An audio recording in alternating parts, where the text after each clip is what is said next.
시기를 축원합니다. 이제 봄이 다가올 때가 됐는데 또 한파주의보가 내려서 또 추워집니다. 여러분 감기 조심하시고 또 건강하게 잘 겨울을 마무리하시고 좋은 봄을 또 맞이하시게 되기 바랍니다. 제가 어느 교회에 설교하러 갔었는데 그 마이크가 나왔다 안 나왔다 그래가지고 좀 곤욕을 치른 적이 있었어요. 그러니까 이제 목사님 나오셔가지고 그렇게 들고 하는 마이크였었는데 뭐 이렇게 선을 이렇게 두 번 감아서 만져주시더라고요. 그러니까 아마 이 접촉불량이 됐던 것 같아요. 이렇게. 그러니까 잘 되더라고요. 네. 기계 하나를 쓰는데도 좀 요령이 필요합니다. 그 기계의 성격을 잘 알아야 그 기계를 사용하는데 불편하지 않습니다. 그러니까 아무리 좋은 기계라도 그 기계의 성격을 잘 모르면 쓰면서도 계속 불편할 수밖에 없겠죠. 우리가 신앙생활 하는 데 있어서도 이런 어떤 좀 원리와 요령을 좀 알 필요성이 있습니다. 이런 것들을 알고 우리가 신앙생활을 하면 신앙생활을 훨씬 더 수월하게 할 수 있는데 이런 것들을 잘 인지하지 못해서 신앙생활이 어렵게 느껴질 때가 있습니다. 철로역정이 그 유명한 그 이유는 그 철로역정 안에 우리가 신앙생활하면서 겪게 되는 여러 가지 많은 내용들이 참 잘 묘사가 되어 있기 때문에 그렇습니다. 책 내용은 굉장히 좀 단순해 보이긴 하지만 뭐 우리가 가서 지내는 동안에 뭐 나태라든가 뭐 이제 인내하지 못함이라든가 이제 이런 것들이 거기서 하나 형상화돼서 나와요. 이제 그런 것들을 우리가 잘 주의하지 못해서 신앙에 넘어지는 것. 또 반면에 또 그런 우리들의 연약함을 또 도와주는 그런 또 다른 요소들이 있다는 것을 또 이렇게 깨닫게 해줍니다. 그래서 이제 이런 것들을 알고 우리가 신앙생활을 하게 되면은 신앙생활을 생각보다 훨씬 더 수월하게 또 기쁨으로 생활할 수 있는 것입니다. 오늘 그 본문의 말씀은 사도 바울이 1차 선교 여행을 마무리하는 내용입니다. 사도 바울이 모두 3번의 선교 여행을 떠났습니다. 1차, 2차, 3차 이렇게 3번의 선교 여행을 떠났는데 오늘 본문은 사도 바울이 그 1차 선교 여행을 마무리하면서 자기를 파송했던 수리아 안디옥 교회에 돌아와서 선교 보고를 하고 그들과 교제하는 그런 내용입니다. 이 1차 선교 보고를 마무리하는 이 내용 속에 사도 바울이 우리가 신앙생활하면서 기억해야 될 영적인 교훈들을 우리에게 얘기해 주고 있습니다. 어떤 면에서는 이런 것들이 1차 선교 여행 속에서 어떤 면에서는 얻어지는 마무리되는 교훈이라고 할 수 있겠습니다. 그러면 바울이 1차 선교 여행을 통해서 배우게 되는 영적인 교훈은 무엇일까요? 첫 번째는 뭐냐면요. 신앙생활에 있는 고난의 원리입니다. 신앙생활에는 고난이라는 원리가 있다는 것이죠. 자, 19절 말씀 우리 같이 한번 읽어보겠습니다. 본문 19절입니다. 유대인들이 안디옥과 이고니온에서 와서 무리를 충동하니 그들이 돌로 바울을 쳐서 죽은 줄 알고 시외로 끌어내치니라 그랬습니다. 자, 지도를 좀 한번 보여주세요. 네, 저 지도 이제 익숙해지시죠? 네, 어딘지 아시죠? 자, 한 번 더 눌러주세요. 자, 저 네모칸에 있는 부분을 조금 더 확대해 보겠습니다. 자, 저 부분입니다. 바울이 지금 이제 비시디아 안디옥에서 이고니온에서 루스드라까지 왔습니다. 그런데 이 비시디아 안디옥과 이고니온에 있는 사람이 루스드라까지 쫓아와가지고 바울을 괴롭히는 거예요. 그런데 이제 이 거리가 어느 정도 되느냐 하면은요. 어떤 학자는 70km라고 적혀 있고 어떤 학자는 160km라고 적혀 있는데 어떤 게 맞는지 모르겠어요. 제가 확인을 좀 해봐야 돼요. 제 생각에는 160km가 맞은 것 같아요. 예. 그 비시디아 안디옥에서 또 이고니온에서 그 바울을 박해하던 유대인들이 루스드라까지 쫓아와서 바울을 괴롭혀요. 그런데 이 사람들이 와서 바울을 괴롭혀서 바울에게 어떤 일이 있었느냐 하면 거기에 보면은 바울이 돌에 맞아서 죽은 줄 알고 이런 말을 하죠. 그러니까 돌에 맞아서 바울이 거의 죽게 된 것이죠. 고린도후서 11장 29절을 좀 25절이요. 네, 죄송합니다. 예. 고린도서 11장 25절에 보면 사도 바울이 자기가 복음을 전하면서 겪었던 여러 가지 어려움들을 쭉 나열해요. 근데 그 중에 3번 태장으로 맞고 1번 돌로 맞고 3번 파선하고 이렇게 얘기를 합니다. 이때 요 1번 돌로 맞은 사건이 언제일까요? 이게 오늘 본문의 사건이에요. 그러니까 사도 바울이 고린도후서를 기록할 때 바로 이제 본문의 사건을 얘기하면서 내가 한 번 돌에 맞고 이 얘기를 한 것입니다. 근데 그 한 번 돌에 맞은 사건이 바울에게 이제 거의 죽게 되는, 사람이 죽은 줄 알게 되는 그런 상태까지 돌을 맞은 거예요. 그러면은 바울이 이 돌을 맞으면서 무슨 생각을 했을까요? 혹시 생각해 보셨어요? 바울이 돌 맞으면서 무슨 생각을 했을까? 그러니까 제가 볼 때는 스데반 생각을 했을 것 같아요. 스데반. 바울은 스데반을 돌로 던져서 죽여본 경험이 있는 사람이에요. 그렇기 때문에 바울은 아마 이 돌에 맞으면서도 자기에게 돌을 던지는 사람을 원망하지 않았을 것 같아요. 왜냐하면 자기도 스데반을 죽일 때 자기가 하는 일이 옳은 일인 줄 알았어요. 그 옳은 일인 줄 알고 돌을 던져서 자기는 스데반을 죽였어요. 그렇기 때문에 바울은 자기에게 돌을 던지는 이 사람들의 마음을, 그 돌 던지는 사람의 마음을 어느 정도 헤아리지 않았을까, 이런 생각을 해봅니다. 그런데 지금 바울이 뭐예요? 돌을 맞는 입장이에요. 그때는 돌을 던졌지만 지금은 돌을 맞는 입장이에요. 그러니까 누구 생각을 했을까요? 돌 맞던 스데반을 생각했을 것 같아요. 스데반이 돌을 맞으면서 기분이 이랬겠다. 스데반이 돌을 맞으면서 이렇게 아팠겠다. 아마 돌을 맞으면서 스데반의 그 입장을 바울이 생각을 하지 않았을까, 이런 생각을 해봅니다. 나머지는 천국 가봐야 알겠고요. 어쨌든 사도 바울이 이 돌에 맞는 이 사건을 겪으면서 스데반의 그 사건을 떠올렸을 거예요. 떠올렸을 것입니다. 그리고 바울도 돌에 맞아서 사람들이 죽은 줄 알았어요. 죽은 줄 알았습니다. 자, 이 사건을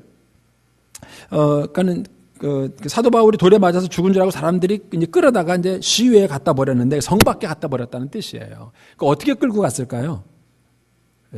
저는 뭐라고 적었냐면은 질질 끌고 갔다. 뭐 안고 갔겠어요? 그렇다고 뭐 들것에 실어서 갔겠어요? 자기들 돌에 던져서 사람이 이제 딱 죽은 줄 알았으니까 죽은 사람을 그냥 이렇게 끌어다가 그냥 확 갖다 버린 거죠. 그렇게 이제 바울이 취급을 당한 거예요. 그러니까 이런 상태. 그러니까는 아직 죽지는 않은 거죠. 만약에 죽었다면 바울이 부활한 거고요. 그렇죠. 그러니까 죽은 건 아닌데 바울이 죽은 것처럼 사람들이 착각했으니까 이런 상태를 가사 상태라 그러죠.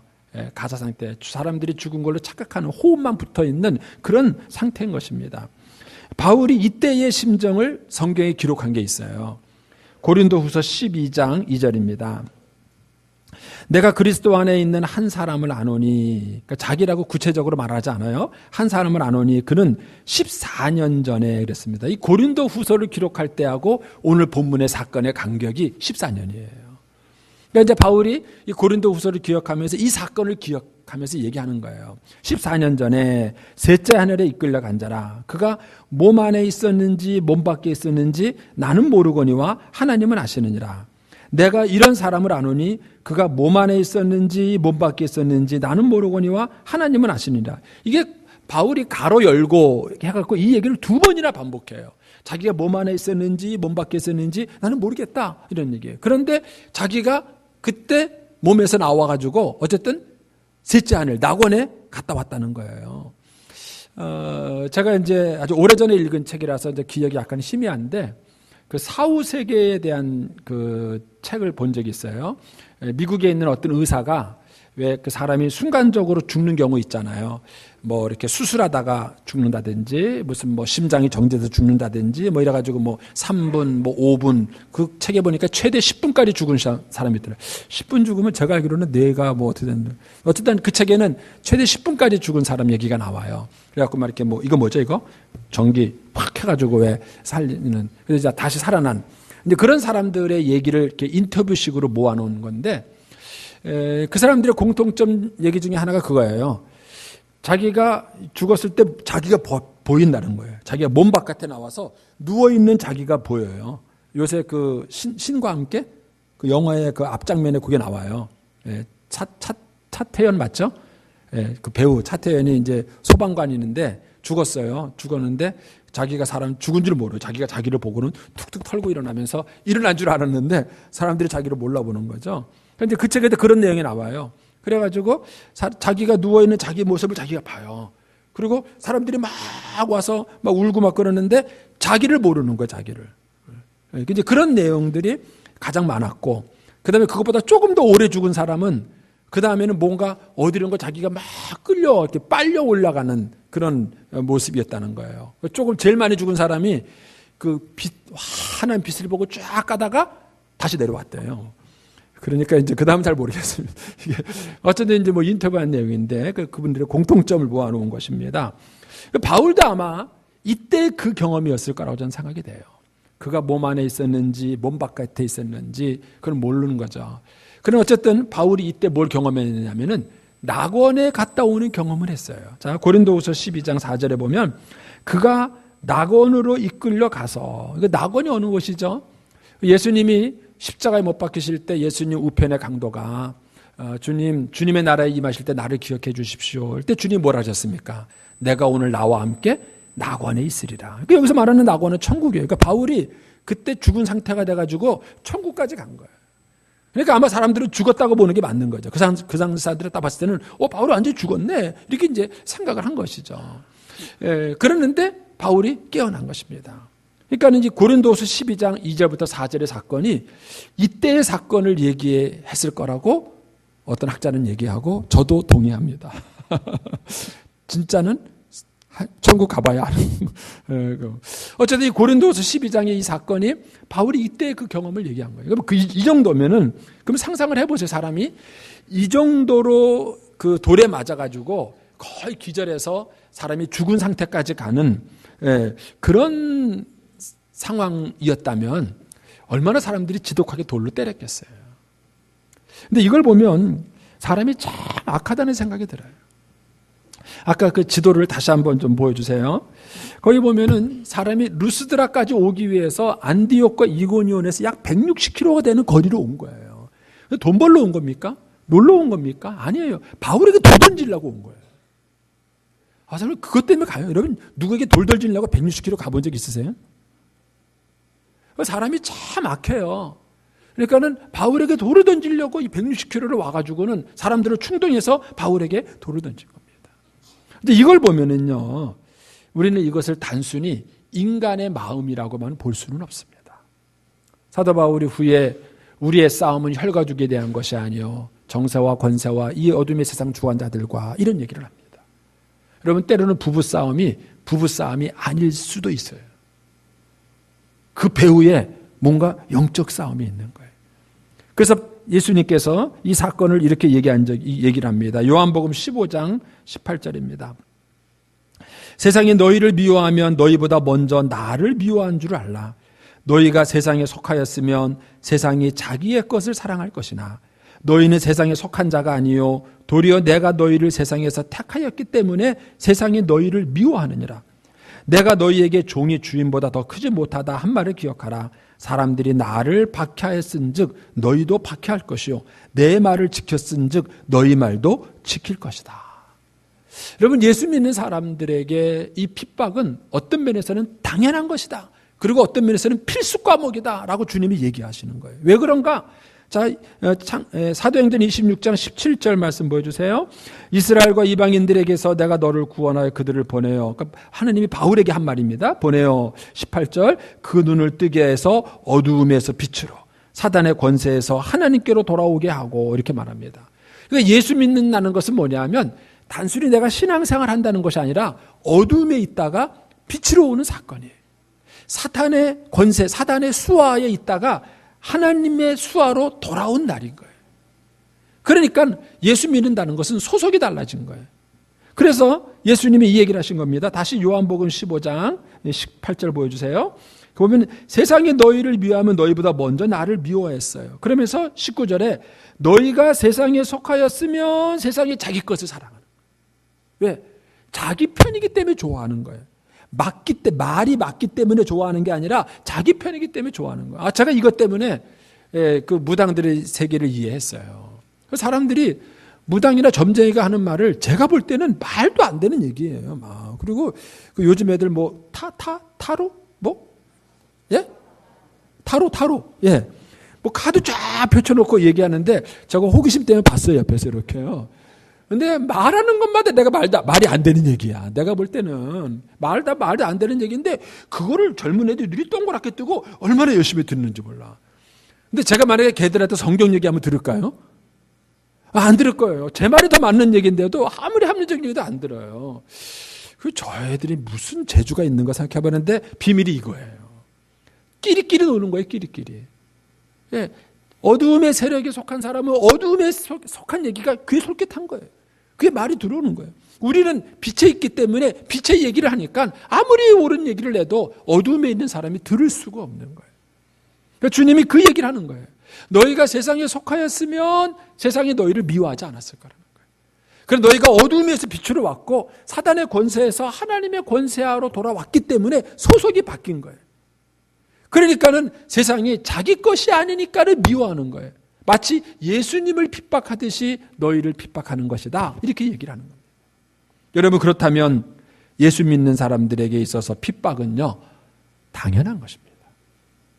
어떤 면에서 핍박을 받지 않으면 여러분 신앙을 의심해 봐야 돼요. 왜냐하면 가짜기 때문에. 예, 쟤는 교회가 있지만 마귀가 보니까 내 편이야. 그러니까는 핍박할 이유가 없어요. 쟤는 내 편이니까.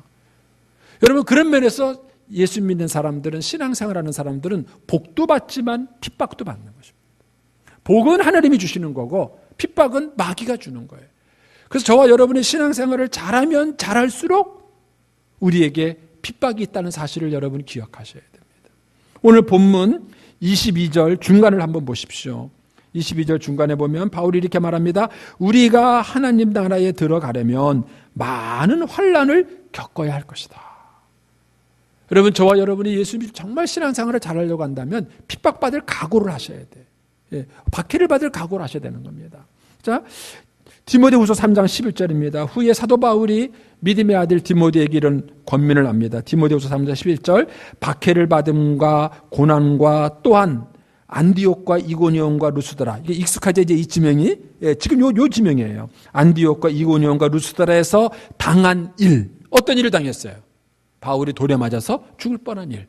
예, 이 당한 일과 어떤 박해를 받은 것을 내가 과연 보고 알았거니와, 내가가 누굴까요? 디모데예요. 그러니까 바울이 돌에 맞을 때 디모데가 그 자리에 있었어요. 왜냐하면 디모데는 루스드라 사람이에요. 자, 16장 1절에 보시면, 사도행전 16장 1절에 보면, 여러분 성경상에 보세요. 여기 PT 없어요. 1절에 보시면 이렇게 말합니다. 바울이 더베와 루스드라에도 이름에 거기에 디모데라는 제자가 있으니, 이런 말이 나와요.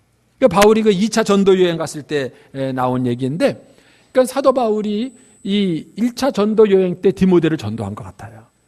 그러니까 이때 디모데가 루스드라 사람이었고 사도 바울이 돌에 맞아서 죽을 뻔했던 그 사건을 디모데는 직접 목격한 사람이에요. 그 얘기를 다시 떠올리는 거예요.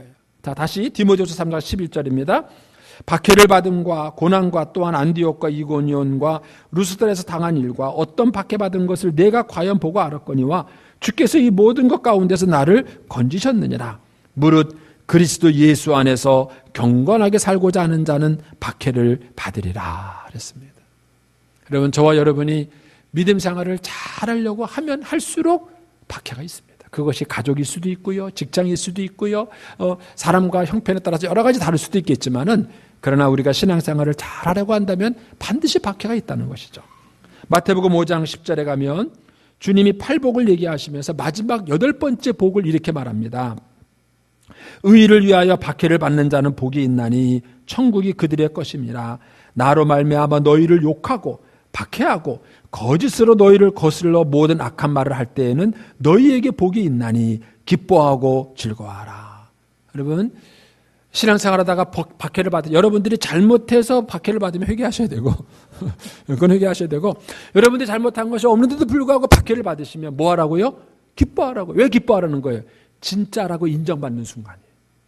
야, 내 신앙이 진짜다, 네 믿음이 진짜다 라고 인정받는 순간이에요. 그래서 그 마태복음 5장 12절에 뭐라고 말합니까? 기뻐하고 즐거워하라. 하늘에서 너희 상이 크다.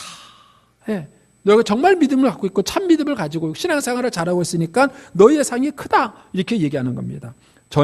너희 전에 있던 선지자들도 이같이 박해하였느니라, 이렇게 말합니다. 여러분, 그러므로 신앙생활을 하다가 여러분들이 믿음 생활을 잘하고 잘못한 것이 없는데도 불구하고 박해를 받으면 여러분 기뻐하시기 바랍니다. 자연스러운 겁니다. 그게 우리가 신앙생활의 자연스러운 현상이라는 것이죠. 자, 그러면 바울은 어떻게 이 핍박을 이겨냈을까? 죽을 뻔한, 거의 죽은 상태까지 가는 그런 어려움을 겪으면서도 어떻게 바울은 이 핍박을 이겨내고 계속해서 신앙생활을 잘할 수 있었을까 하는 것입니다. 자, 19절 말씀에서부터 힌트를 좀 찾아보겠습니다. 19절. 유대인들이 안디옥과 이고니온에 와서 무리를 충동하니 그들이 돌로 바울을 쳐서 죽은 줄 알고 시외로 성 밖으로 끌어다가 내던졌어요. 그러니까 20절에 제자들이 둘러섰습니다. 바울이 정말 죽었나? 막 우는 사람도 있었을 거고요. 막 흔들어 볼 사람도 있었을 거고요. 어쨌든 바울을 막 둘러서서 바울이 막 죽었나 하는데 바울이 부슈슈 하고 일어나는 거예요. 얼마나 놀랐을까요? 놀래기도 하고 기쁘기도 하고 사람들이 너무 좋아가지고 이제 바울을 데리고 들어갑니다. 자, 20절 보세요. 제자들이 둘러섰을 때에 바울이 일어나 그 성에 들어갔다가, 자, 들어가니 그 다음 뭐가 나와야 될까요? 제가 볼 때는 병원에 입원했더라. 이게 나와야 돼요. 병원에 입원해서 누워 있어야 돼요. 그런데 어떻게 됐느냐 하면요, 그 성에 들어갔다가 이튿날, 그 다음날 바나바와 함께 더베라는 곳으로 이동을 합니다. 루스드라에서 이 더베는요 96km 떨어진 곳이래요. 여러분, 죽을 정도로 가사 상태가 될 정도로 돌에 맞은 사람이 그 정도 몸 상태를 가진 사람이라면 그 다음날은 쉬어야 될 거 아니에요. 근데 그 다음날 그 몸을 끌고 바울이 더베까지 갔어요. 응급차에 실려갔을까요? 그 당시 응급차가 어디 있어요? 그러니까는 걸어갔는지 말 타고 갔는지는 모르겠지만 어쨌든 그 좋지 않은 몸 상태를 끌고 바울이 더베까지 간 거예요. 왜 그러면은 이 더베까지 가는 걸 강행했을까? 그리고 왜 루스드라 사람들은 바울을 붙들지 않았을까? 이런 생각을 해봐요. 저는 여기서 바울의 두 가지 마음을 저는 찾아봅니다. 바울이 왜 이 루스드라에서 하룻밤을 지내고 난 다음에 곧바로 그 다음날 더베로 갔을까? 저는 그 첫 번째 이유가 루스드라 지역에 있는 초신자들을 위한 배려라고 생각합니다. 만약에 바울이 그 루스드라에서 정신을 차려서 돌아다녀 보세요. 그럼 어떻게 될까요? 바울을 죽이려고 왔던 사람들이 바울이 또 움직이면은요, 그 미움이 또 살아나는 거예요. 이거 어떻게든지 그거를 해야 되는데 바울이 몸 상태가 안 좋으니까 그 불똥이 누구한테 튈까요? 그 루스드라 지역에서 바울을 따르는 또 바울 때문에 예수 믿게 되는 그 사람들에게 불똥이 튀는 거예요. 그래서 바울은 걱정을 한 거예요. 나 때문에 이 초신자들에게 피해가 가면 안 되겠다. 나 때문에 이들의 믿음이 흔들리면 안 되겠다. 그래서 바울이 안 좋은 몸 상태를 끌고도 더베로 옮기는 것을 아마 강행했을 거라고 생각합니다. 자세한 거는 천국 가봐야 알겠고요. 어쨌든 바울이 그런 마음을 가지고 더베로 강행했을 거예요. 근데 더 분명한 얘기가 있습니다. 바로 21절입니다. 21절. 자, 20절부터 다시 보세요. 20절부터 보시면 제자들이 들어섰을 때 바울이 일어나 그 성에 들어가 이튿날 바나바와 함께 더베로 갔어요. 자, 그러다 치고 루스드라 사람들을 걱정해서 그냥 강행해서 쉬지 않고 더베로 갔다고 쳐요. 그러면 더베에 가서 뭐 해야 될까요? 병원에 입원했더라. 이래야 돼요. 그런데 21절에 가니까 뭐라고 되어 있느냐 하면은 더베로 가서 복음을 그 성에서 전하여 그럽니다. 거기 가서도 쉬지 않고 또 복음을 전해요. 제가 볼 때는 미쳤어요. 바울이 죽기를 각오한 거예요. 미치지 않고는 어떻게 이렇게 합니까? 그럼 어떻게 바울이 이렇게 할 수 있을까? 어떻게 바울이 이렇게 핍박을 받은 상황에서도 불구하고 그가 계속해서 이렇게 복음을 전하는 일을 강행할 수 있었을까? 저는 그것이 21절에 있는 복음을 그 성에 전하여라는 여기에 저는 힌트가 있다고 저는 믿어요. 자, 이 말을 저는 여러분 이해하시려면은요, 열왕기하 19장 31절을 한번 보겠습니다. 열왕기하 19장 31절. 남은 자는 예루살렘에서부터 나올 것이요 피하는 자는 시온산에서 나오리니 여호와의 열심히 이 일을 이루리라 하셨나이다. 나중에 열왕기하 19장 읽어보세요. 이게 이제 무슨 내용이냐면은 히스기야 왕 시대 때 아수르가 쳐들어왔어요. 그런데 이스라엘의 국력이, 유다의 국력이 아수르하고 상대할 그 군사력이 되지 않는 거예요. 그러니까 아수르가 와서 온갖 모독적인 얘기를 다 합니다. 하나님이 어디 있느냐, 누가 뭐 하느냐 구해주겠느냐, 내가 말을 줄 테니까 한번 탈 군사들이나 있느냐 하면서 뭐 온갖 모독적인 말을 다 들어요. 그때 히스기야가 하나님께 기도하면서 뭐라 그러냐면은 여인이 해산할 날이 왔는데 힘이 없어서 해산하지 못하는 여인과 같다라고 자기를 비교해요. 우리 여성분들은 아시죠? 예? 상고를 겪을 때 막 3일씩 4일씩 막 진통을 해갖고 고생하다가 정작 애날 때가 됐는데 뭐예요? 쉼이 없어가지고. 진짜 억울한 분은 그러다가 수술하신 분이죠. 막 얼마나 쉼이 기진맥진해가지고 뭐 애날 쉼이 없는 거예요. 그러니까 히스기야가 거기다 자기를 비교한 거예요. 이렇게 치욕적이고 모독적인 일을 겪어도 내가 이거를 대항할 힘이 없습니다. 하나님 나를 살려주십시오 하면서 기도합니다. 그때 하나님이 히스기야에게 뭐라 그러냐면 내가 너희를 살려줄 것이다. 너희를 구해줄 것이다 약속을 해요. 그러면서 뭐라 그러냐면 내가 이 약속을 반드시 이룰 것이다. 근데 그 약속을 이루는 이유가 뭐냐면 너네가 착해서 아니에요. 너가 기도했기 때문에 아니에요.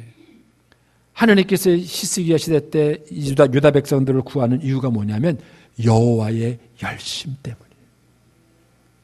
별로 이 말이 무슨 말인지 공감이 안 되시죠?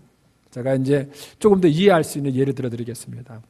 우리 한국에는요 어머님들의 열심이 있어요. 어머님의 치맛바람. 제가 학교 다닐 때 공부 좀 안 했다는 얘기 했죠.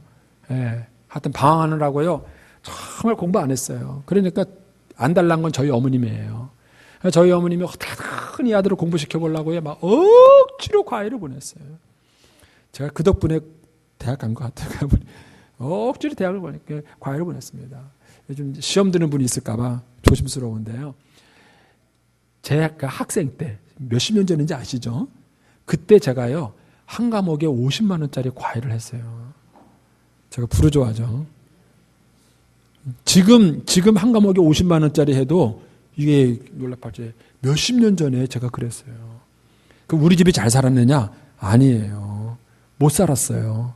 그러니까 우리 어머님이 돈 벌었고 다 저한테 투자하신 거예요. 배당이나 얻나 모르겠어요. 다 저한테 투자하신 거예요. 근데 공부는 계속 떨어져요. 그렇게 투자했는데 공부는 떨어져요. 그러면 안 해야 될 거 아니에요. 근데도 해요. 우리는 그걸 가르쳐서 뭐라 그럽니까? 어머님의 열심이다. 그렇게 말하는 거예요. 어머님의 열심히 해. 저하고는 아무 관계 없어요. 제가 말을 잘 듣는지 공부를 하는지 이놈이 해가지고 가능성이 있는지 아무 관계가 없어요. 어머님의 열심히 해요. 저희 어머님이 얼마나 열심히 있는지요. 제가 군대 갔을 때도요. 어느 날 대대장이 저를 불러요. 대대장이. 여러분 2등병 때 대대장이 부르는 게 얼마나 큰일인지 모르시죠? 여자분들은요. 그래서 제가 대대장 집무실에 딱 들어갔어요. 대대장 이제 신고식 할 때 한번 보고는 처음 보는 거예요. 처음 보고. 대대장이요. 저 앉혀놓고 뭐라냐면은 야 성래야 네 엄마가 편지 보냈더라. 그래. 야 거기에 제가 어떻게 배치받은 걸 알고요. 또 우리 어머님이 또 구구절절 또 편지를 써가지고. 그래갖고 제가 주목받았다는 거 아니에요. 우리 한국 어머님들 정말 극성 맞죠? 어머님의 열심. 누가 막겠습니까? 여호와의 열심이라는 게 바로 그거예요. 여러분 하나님께서는 아담과 하와가 범죄하고 타락한 이래로 인간을 포기한 것이 아니라 그 인간을 향한 사랑의 열정이 있었어요. 그거를 여호와의 열심이라는 거예요. 자, 아담과 하와가 타락한 그 이래로 하나님께서는 그 에덴 동산에부터 꾸준하게 인간을 향한 그 하나님의 열심을 가지고 계속해서 다가오고 하나님의 사랑과 은혜와 긍휼을 베풀었어요. 그 여호와의 열심의 최고봉이 뭔지 아세요? 바로 십자가 위에서 자기 아들을 죽인 거예요. 남의 아들을 살리겠다고 자기 아들을 죽인 게 여호와의 열심이에요. 바울은 그 열심이 뭔지를 아는 사람이에요. 자기가 예수 믿는 사람들을 핍박하고 얼마나 악랄하게 핍박했던지 바울이 예수 믿고 난 다음에 그가 예수 믿었다는 그 사실조차도 주변 사람들이 안 믿어줬어요. 그 정도로 악랄하게 핍박을 했어요. 그런데 그런 자기를 하나님이 포기하지 않으시고 다메섹 도상까지 끝까지 따라와서 결국은 자기에게 그 사랑을 전달해 주신 그 여호와의 열심을 바울은 갖고 있는 거예요. 그 열심이 바울 안에 있기 때문에 바울도 똑같은 열심을 가지고 지금 달려가는 것입니다. 여러분, 주의 일을 그렇게 하셔야 됩니다. 여러분들이 하나님의 나라 일을 하실 때 만약 여러분들이 체면이나 역견이나 직분 때문에 한다면 언젠가는 지쳐요. 금방 지칩니다. 그리고 더 이상 그것을 해낼 만한 힘과 능력이 없어요. 그런데 여러분들이 여호와의 열심을 알고 이 여호와의 열심이 여러분의 가슴 안에 있다면, 그렇다면 그 열심이 저와 여러분을 열심 있게 만드는 거예요. 왜 열심히 하는가? 이 여호와의 열심을 모르는 사람은 이해할 수 없어요. 그 사람의 그 모습과 행동을 이해할 수 없어요. 그러나 여호와의 열심, 그 하나님의 사랑에 감동된 사람은 남들이 이해할 수 없는 열심이 있습니다. 바로 이것이 바울이 고난을 이겨낼 수 있었던 비결이었던 것입니다. 저는 저와 여러분 안에 이 하나님의 은혜의 열심이 있게 되기를 축복합니다. 그래서 우리 삶에 다가오는, 우리가 예수 믿으면서 어쩔 수 없이 이 땅에서 받아야 되는 그런 박해와 고난이 있을 때 그것을 이 여호와의 열심과 은혜로 능히 감당할 수 있게 되기를 축원합니다. 두 번째로 바울이 1차 선교여행에서 배우는 영적 교훈 두 번째는 무엇이냐면요, 신앙생활에는 양육의 원리가 있다는 것입니다. 양육의 원리. 자, 오늘 본문 20절 다시 한번 보십시오. 20절. 제자들이 둘러섰을 때 바울이 일어나 그 성에 들어갔다가 이튿날 바나바와 함께 더베로 갔습니다. 그리고 더베에서 복음을 그 성에서 전하여 많은 사람을 제자로 삼고, 그리고 난 다음에 루스드라와 이고니온과 안디옥으로 돌아갔어요. 자, 요 구절을 그냥 보시면 재미가 없어요. 자, 지도를 한번 보시겠습니다. 지도. 자, 먼저 큰 지도 보여주시고요. 한번 네모칸, 저 부분입니다. 자, 저 부분에 보시면요, 바울이 저 빨간 선 끝부분 더베라는 곳이 보이죠? 저 더베라는 곳까지 지금 바울이 와 있어요. 와 있는데 그 옆에 다소라고 보이십니까? 다소? 그 다소가 바울의 고향이에요. 고향입니다. 그리고 더베에서 다소까지 갈 수 있도록 기르야라는 큰 골짜기가 있는데 아주 좋은 도로가 잘 나져 있어요. 그러면 바울은 더베까지 왔다가 어떻게 해야 돼요? 몸도 지치고, 지금 선교하다가 몸도 지치고 마음도 지치고 그랬는데 다소까지 가서 고향에서 좀 쉬었다가 거기서 수리아 안디옥으로 돌아오면 됩니다. 자, 한번 눌러주십시오. 예, 저 코스로 오면은 가장 빠르게 복귀할 수 있는 코스예요. 얼마나 좋은 코스예요. 그런데 오늘 성경에는 루스드라와 이고니온과 안디옥으로 돌아갔다 그랬습니다. 한번 눌러주십시오. 저렇게 반대 방향으로 거꾸로 쫙 돌아서 가요. 얼마나 먼 거리예요. 그런데 왜 저렇게 먼 거리를 바울이 굳이 돌아서 갔을까? 왜 그 힘든 길을 택했을까? 그 이유가 22절에 나와 있습니다. 22절에 뭐라고 나와 있습니까? 제자들의 마음을 굳게 하여 이 믿음에 머물러 있으라 권하고 그랬습니다. 왜 바울이 이렇게 먼 길을 돌아갔느냐 하면요, 양육 때문이에요. 양육. 자기가 이미 전도해서 예수 믿게 한 그 사람들이 그 믿음이 흔들리지 않고 계속 지킬 수 있도록 도와주는 돌봄이 필요한 거예요. 그리고 쉽게 말하면 이런 겁니다. 낳은 엄마가 얼마일까요? 기른 엄마가 얼마일까요? 네?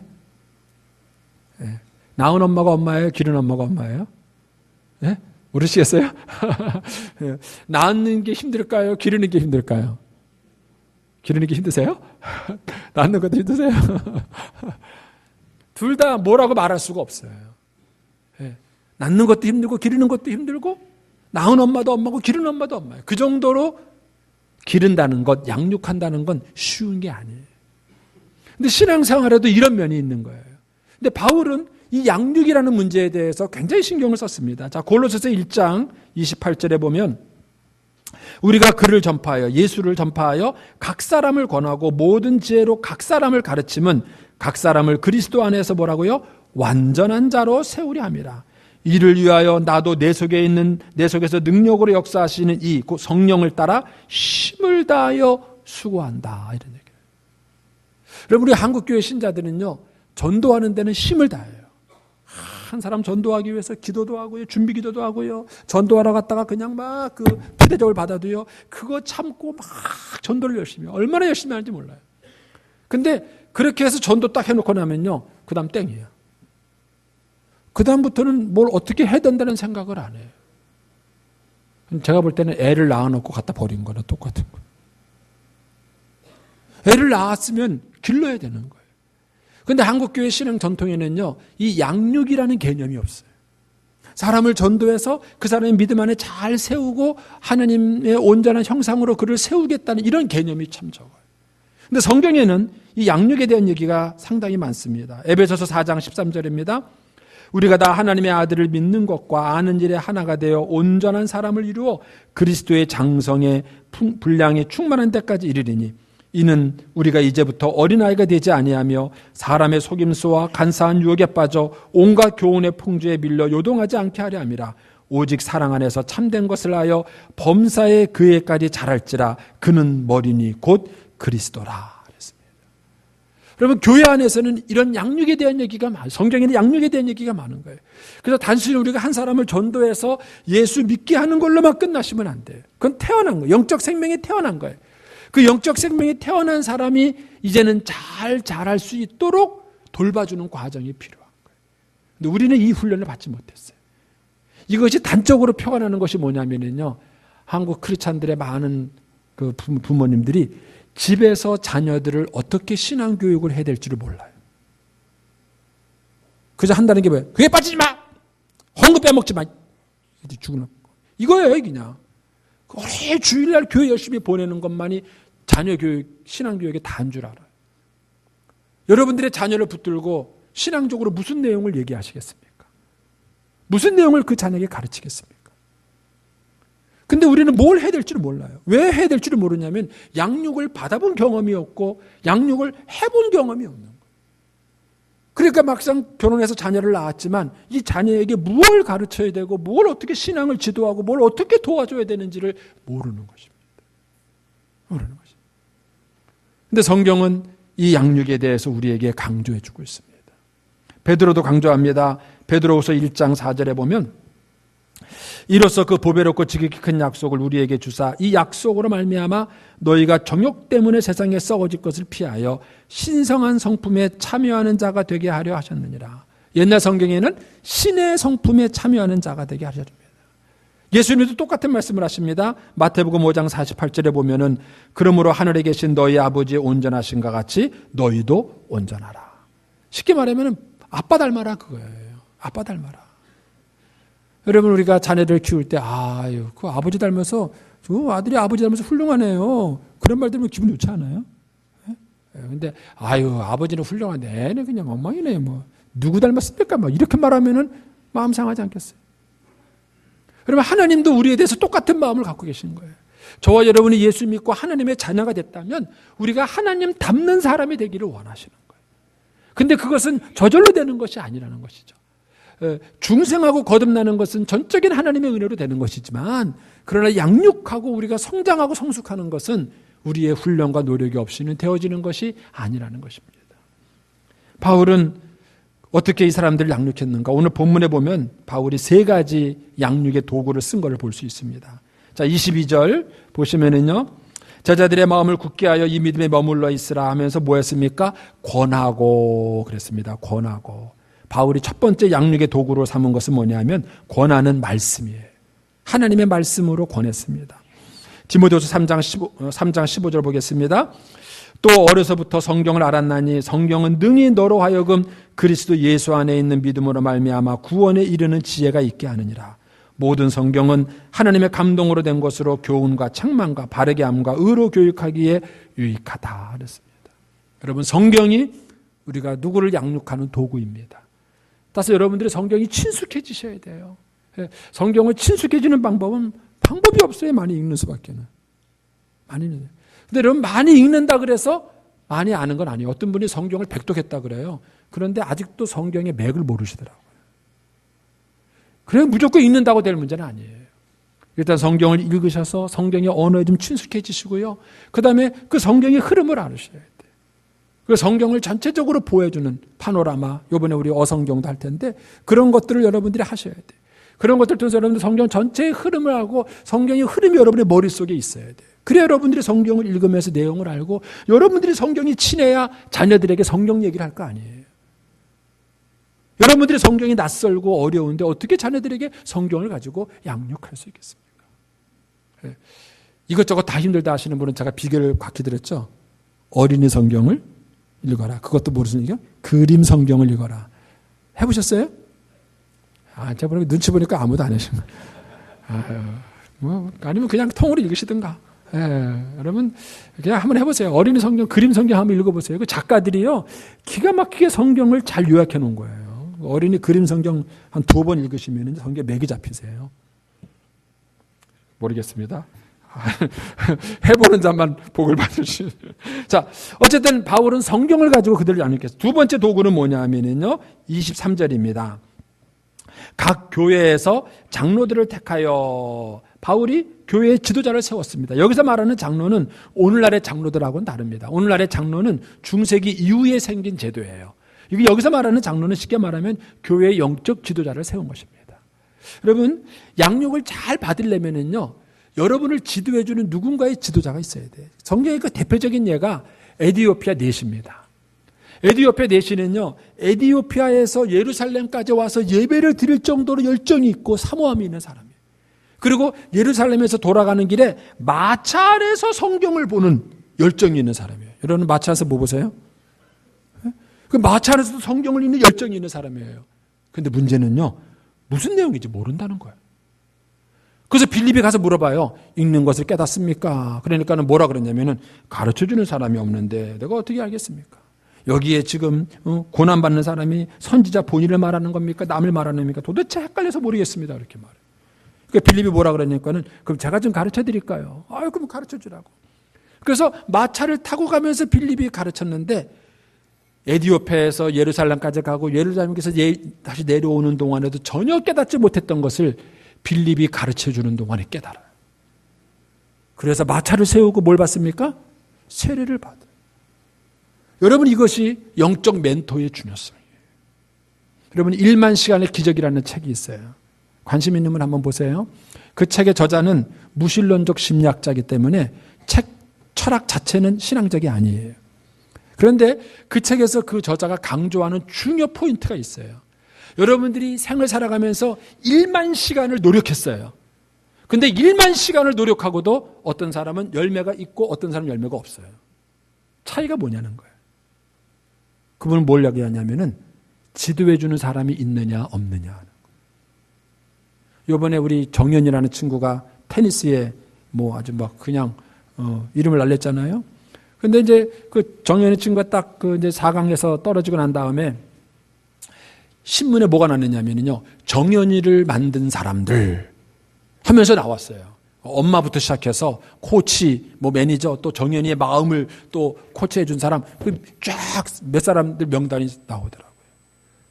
여러분, 똑같은 1만 시간을 투자했지만 코칭을 받으면서 투자하는 사람하고 코칭이 없이 투자하는 사람하고는 하늘과 땅 차이라는 거예요. 근데 여러분의 신앙을 코칭해 주는 사람이 있습니까? 여러분들이 신앙생활을 10년, 20년, 30년 했다 할지라도 여러분의 신앙을 코칭해 주는 사람이 없으면 1만 시간을 투자하고도 얻는 결과가 없을 수 있다는 거예요. 여러분들이 열심히 노력하고 투자하는 것에 효과가 있으려면 좋은 코치를 만나요. 스윙을 한번 휘두르고, 여러분, 제가 아무리 비디오 틀어놓고 그냥 열심히 혼자 골프 치는 것보다 박세리가 옆에 와가지고 한마디 해주면요, 그게 뭐 홀란 거예요. 피드백 한번 해주는 그것이 훨씬 나은 것입니다. 그래서 바울은 자기가 떠나는 그 교회에 그들을 영적으로 지도해 줄 수 있는 멘토들을 세우는 것입니다. 그리고 이제 세 번째 23절 다시 보십시오. 세 번째 바울의 도구는 각 교회에서 장로들을 택하여 금식 기도하며 그들이 믿는 주께 그들을 위탁하고. 그들이 믿는 주가 누굽니까? 예수님이시죠. 그러나 예수님은 승천하셨고 지금 우리에게서 우리를 도우시는 분은 성령님이십니다. 성령을 의지하는 것입니다. 바울이 이들을 양육하는 도구로 썼던 성경과 그 다음에 멘토와 그 다음에 성령님, 이것이 여러분들에게도 있으셔야 합니다. 그럴 때 여러분들이 효과적으로 양육을 받아요. 그래서 건강한 신앙인은요, 자기를 지도해 주는 멘토가 있어야 되고 또 자기도 누군가를 양육을 도와주고 있는 상태여야 돼요. 이런 과정 가운데 있을 때야 비로소 그 사람이 건강한 신앙생활을 할 수 있다는 것입니다. 마지막으로 바울의 1차 선교여행에서 배우는 영적 교훈 세 번째는요, 신앙생활에 있는 교제의 원리입니다. 교제의 원리. 오늘 본문 27절로 가보겠습니다. 27절에 그들이 이르러 교회를 모아 하나님이 함께 행하신 모든 일과, 여기서 말하는 교회는 수리아 안디옥에 있는, 자기를 선교사로 파송한 수리아 안디옥 교회입니다. 그 교회에 모아서 하나님이 함께 행하신 모든 일, 또 이방인들에게 믿음의 문을 여신 것, 그 1차 선교여행 또 있었던 일이죠. 이 얘기를 막 간증합니다. 얼마나 생동감이 있겠어요. 그렇죠? 교회는 이런 일이 있어야 돼요. 그래야 막 신앙의 생동감이 있는 거예요. 그리고 난 다음에 28절에 보면은 제자들과 함께 오래 있으니라. 학자들은요, 최소한 1년에서 2년은 머물렀을 거라고 봅니다. 바울이 1차 선교여행 동안에 걸린 기간도 2년이에요. 그러니까 바울은 2년 동안 이 자기를 파송해 준 교회에 머물면서 거기서 위로도 받고 격려도 받고 재충전도 하고 그리고 다시 선교 사역을 하게 되는 것입니다. 여러분, 저와 여러분의 신앙생활에게는 꼭 이런 격려와 교제가 필요합니다. 자, 예수님을 통해서 이해를 보겠습니다. 마태복음 26장 36절입니다. 이에 예수께서 제자들과 함께 겟세마네라는 곳에 이르러 제자들에게 이르시되 내가 저기 가서 기도할 동안에 너희는 여기 앉아있으라 하시고 베드로와 세베대의 두 아들을 데리고 가실새 고민하고 슬퍼하사. 여러분, 예수님은 태어날 때부터 죽기 위해 온 사람이에요. 걸핏하면 설교하면 뭐라 그러냐면은 나는 너희들을 위해서 죽기 위해서 왔다. 얘기하셨어요. 그리고 십자가를 지겠다고 여기까지 오는 동안에도 얼마나 수도 없이 많은 얘기를 하신 분인지 몰라요. 근데 그럼에도 불구하고요, 막상 십자가를 지는 그 순간이 왔을 때 예수님은 고민하고 슬퍼했어요. 여러분, 이것이 육신을 가지고 있는 인간의 연약함이에요. 사명을 몰라서가 아니에요. 말씀을 몰라서가 아니에요. 사명도 알고 말씀도 알지만 때로는 우리의 연약함이 우리를 십자가를 지는 그 순간 앞에서 고민하고 슬퍼하게 만드는 거예요. 그때 예수님이 요청하신 게 뭡니까? 이렇게 말합니다. 베드로와 세베대의 두 아들을 데려가서 고민하고 슬퍼하사 이에 말씀하시되 내 마음이 고민하여 죽게 되었으니. 여러분은 이런 말을 할 사람이 있으세요? 지금 내 마음이 고민하여 죽게 됐다. 죽을 것 같다. 이런 여러분의 마음을 얘기할 사람이 있느냐는 거예요. 예수님은 베드로, 야고보, 요한 이 세 사람에게 이 얘기를 합니다. 그리고는 또 뭐라고 말합니까? 너희는 여기에 나와 함께. 예수님이 요청한 것은 함께 있다는 거예요. 함께 있어 달라는 거예요. 여러분이 힘들고 어려울 때 여러분과 함께 있어 줄 사람이 있습니까? 그냥 묻지도 말고 따지지도 말고 그냥 부르니까 따라왔어요. 와갖고 그냥 여기 있어. 그러니까 묻지도 않고 계속 가만히 있어 주는 거예요. 여러분, 그런 친구가 최고예요. 너 왜 아프냐? 무슨 고민이냐? 무슨 얘기 좀 해봐라. 골치 아파져요, 그런 친구는. 묻지도 말고 말해서도 말고 그냥 옆에 있으면 돼요. 예수님이 나와 함께 서달라. 여러분, 예수님에게도 이런 필요가 있었다면 우리에게는 더 이런 게 필요하지 않겠습니까? 더 필요하지 않겠습니까? 여러분, 그래서 교회 안에서 소그룹 모임은 필수예요. 올해 우리 교회가 구역 모임과 목장 모임을 병행하려고 합니다. 여러분들이 어느 쪽을 택하시는지 간에 반드시 소그룹 모임에 여러분들이 가입을 하셔서 소그룹 모임에서 이런 교제가 반드시 있어야 신앙이 건강해질 수 있어요. 자, 누가복음 22장 43절에 가면은요, 누가는 약간 다른 각도에서 이 얘기를 합니다. 천사가 하늘로부터 예수께 나타나 힘을 더하더라. 제가 볼 때는요, 마태는 제자들의 얘기를 좀 했는데 누가는 예수님 편을 더 얘기한 것 같아요. 제자들이 함께 있어가지고 예수님을 좀 위로해 줘야 되는데 도움이 안 된 거예요. 하나님 보기에 너무 답답하니까 누굴 보냈어요? 천사를 보낸 거예요.